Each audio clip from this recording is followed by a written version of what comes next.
trip been so far? Gordon, Dallas, how's it been so far? How's Manila been for both of you? Oh, it has been amazing. I'm back in my homeland, Filipino right here. It's nice to be back home. Haven't been here in a while because of COVID, so it's really nice. Got to see my family. It's incredible.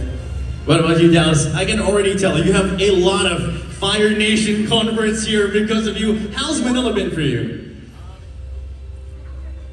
These mics definitely work. So I think all the energy in the room took out your microphones. They blew them straight out of the building. But yeah, how's it been for you? It's been really exciting. This is my first time in Manila, and everybody's been very welcoming, and it's so hot. Oh my gosh. It's so humid. I stepped out of the air conditioning for 1 second, and I feel like I'm in the Fire Nation. Well, I mean, clearly you are quite used to that already as it is, but everybody wants to hear more from this whole process, this whole journey for both of you. First of all, I want to ask you a couple of questions, Dallas. First thing you do, of course, I have to compliment you. You are the only one, for those of you who've seen that clip, among your team who got a perfect score in cabbage bowling. You got the perfect strike, yes! So of course, you clearly have the martial arts background, the flexibility, but it all comes into, of course, ties into your character. You know, Prince Zuko, who I heard, by the way, for whatever reason, you are the nicest guy. You are nothing like Prince Zuko, but you really embody him in such complexity and such depth. How did you achieve this? How did you go about this? I think you really had to tap into the negativity of Prince Zuko and what he's going through. Unfortunately, Zuko has gone through a significant amount of really extreme trauma, and that's something that's very hard to relate to. So there's different points in my life that I had to pull from specifically that I think worked well for specific scenes, but at the end of the day, I won't be able to fully resonate with Prince Zuko just because of the burn scar, right? And I think at some point it was hard to really differentiate like the line where Dallas and Zuko stood, because I was in character every day, all day, every day. But luckily, I had Paul Simon Lee, which you guys know as Uncle Iroh, who was the kindest person I've ever met, and he was extremely supportive to me throughout the process of becoming Prince Zuko. And I think this goes for everyone, every episode, the acting, the plot, the CGI gets better and better and better. So I'm really excited for you guys to binge it all in one night. You know, throughout everything I've seen, all of you say we all need an Uncle Iroh. Yeah. Everybody says it in our lives, but of course I want to go to you, Gordon, because you play such an iconic character. You know, you basically grew up with this. What part of Aang's personality challenged you the most, and how did you embody such a classic character? Well, the happy side of Aang was quite easy for me because, I think you can tell. But I feel like it was a little bit more difficult for me to tap into Aang's emotional side, such as when he gets sad because of really, really sad stuff. So, I think it has to do with a lot of preparation, though. Yes. I mean, online there's so many character analysis videos. You can really tap into the lore of the Avatar universe and really how fantastical the world is. So I think once everyone's in hair and makeup, we've got all of our beautiful costumes from our wardrobe team. It really brings the world to life, and it's less work for us, and we just get to do our part in breathing the same breath that the animated characters had. And you did mention, of course, this one particular scene with Daniel Day Kim, where you said that you didn't really need to act because you were so scared of him already as it was when you had your combat. That's right? Yeah. He would just pop in occasionally on set. He was, because obviously he wasn't Gordon and Ian and Gao and Dio, where they were working quite literally every day for hours. But when I did get to see Daniel, it was extremely intimidating because his chest was huge. His arms were bigger than my head, and you've seen my character photos, I have a massive head. So Daniel, after everything was over, he was very supportive, and I'm glad that I was able to share such an intimate experience with him. But he does play a very big, the character of course, does play a very big part in your redemption arc throughout Avatar The Last Airbender. How do you perceive, Prince Zuko's redemption throughout this whole process? How did that come across for you? How do you portray that? Well, the redemption really comes in season 2 and season 3 of the animated series, as you guys all know. In season 1, he's sort of one note and quite melodramatic.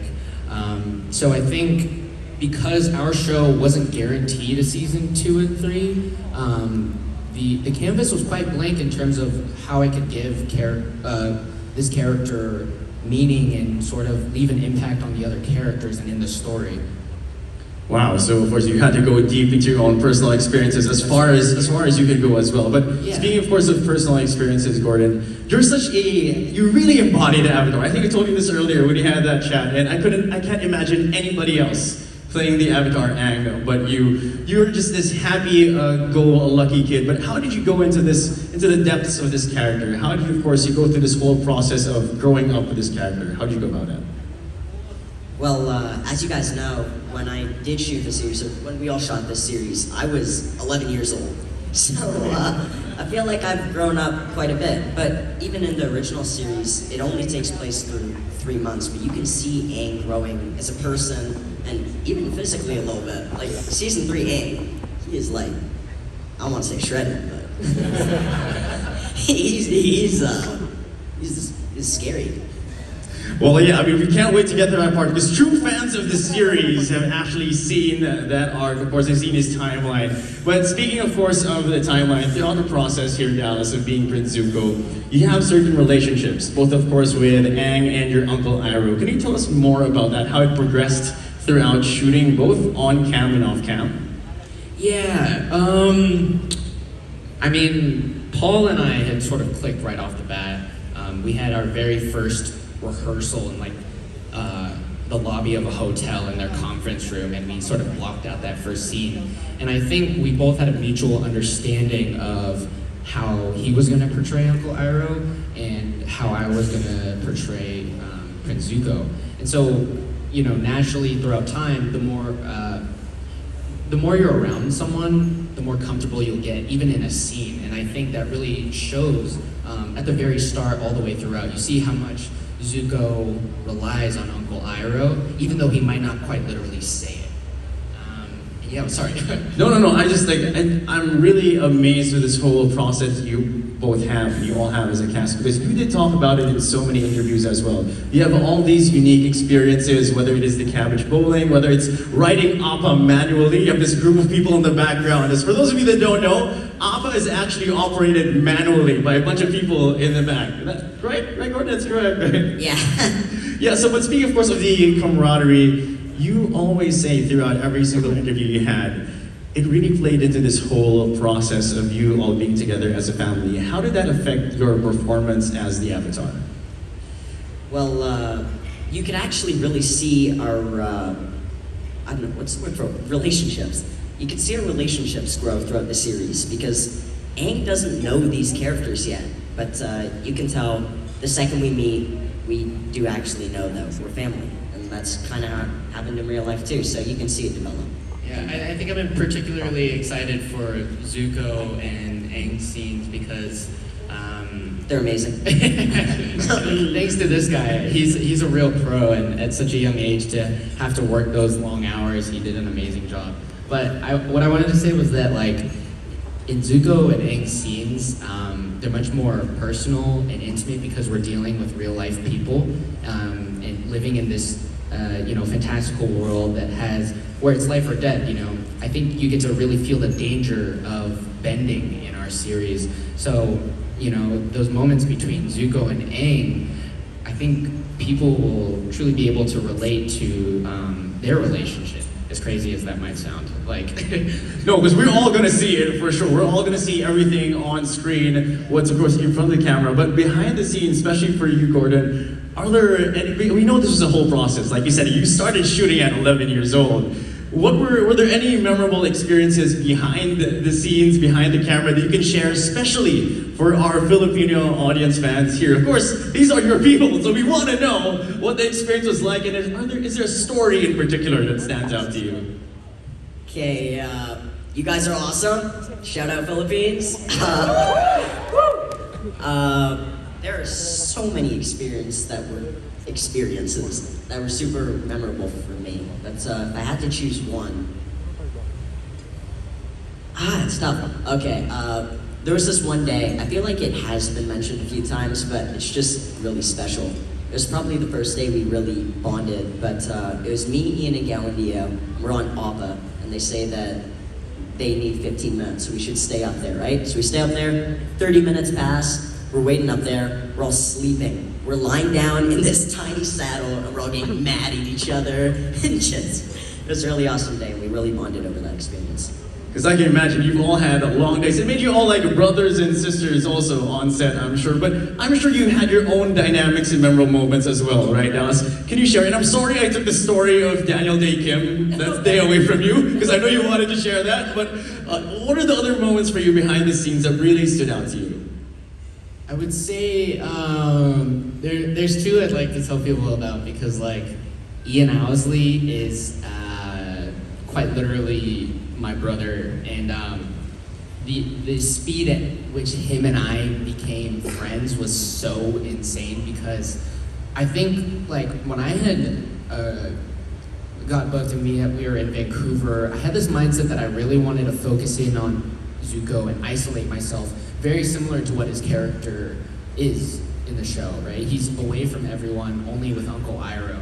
But naturally, because of him, and I saw him and Paul, honestly, the bonds that they were making on set, I became very envious. I was like, I want friends too, so badly. I want to be close with all of the workers, and you know, when you're able to share such a strong relationship, not even with just the other actors, but everyone on a film set, it truly makes the product so much better as well. So me and Ian, and then a good story is like, I don't know if I'm allowed to tell this, but like, oh no, that's a spoiler. That's a spoiler. That's a spoiler. That's so big. Yeah, I'm glad I thought that through.